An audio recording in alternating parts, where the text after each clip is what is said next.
Kita lanjutkan ke materi berikutnya. Materi berikutnya adalah tentang pengukuran detail. Apa yang dimaksud dengan pengukuran detail?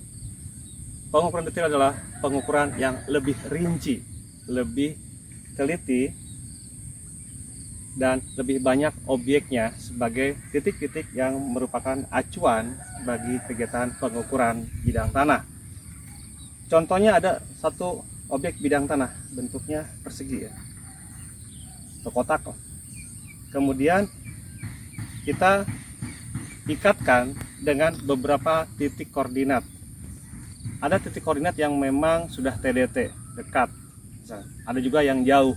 Nah, ketika yang jauh bagaimana? Nah, kita cari objek yang terdekat. Kalau yang terdekat itu ada jalan, kita ikatkan ke jalan. Beberapa titik yang merupakan titik yang bisa diamati di lapangan, atau ada bidang lain sebelahnya, atau ada tanda batas lain, atau ada sungai, atau yang lainnya yang bisa mempermudah kita mencari posisi bidang tanah tersebut. Nah, ini dilakukan pada saat kita masih menggunakan pita ukur atau theodolit atau total station. Satu objek bidang, kemudian ngikatnya itu dengan dua garis. Jadi dari satu titik, misalkan ini titiknya ini ya, apa ya? Ini kotak. Kemudian ada satu titik di sini. Berarti kita ambil garis dua, satu ke ujung kiri, satu ke ujung kanan. Jadi nanti dia akan membentuk segitiga. Ada titik yang lain juga sama, ada satu garis yang lain. Jadi ditarik dua garis di dua titik yang menjadi titik batasnya.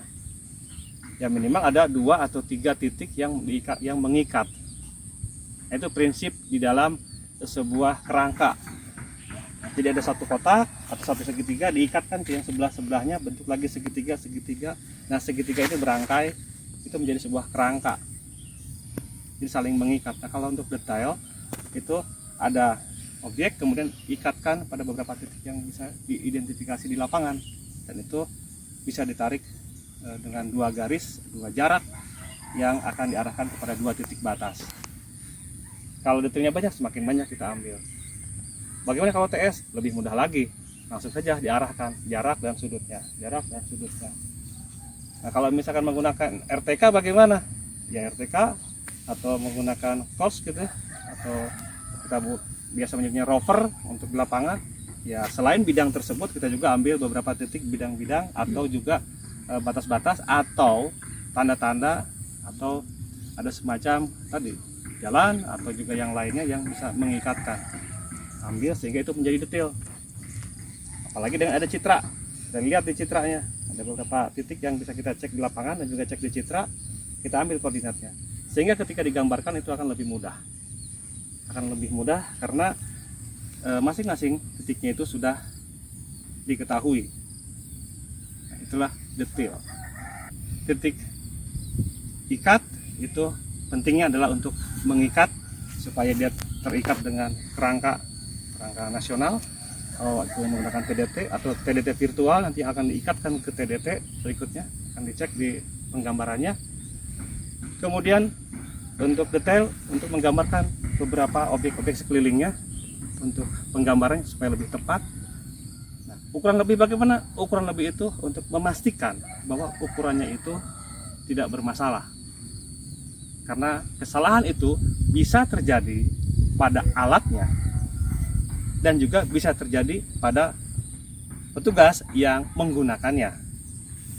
Bisa juga terjadi kepada posisi batas yang akan dilakukan pengukuran. Jadi 3 hal. 1, alatnya. Yang kedua, faktor petugas ukurnya.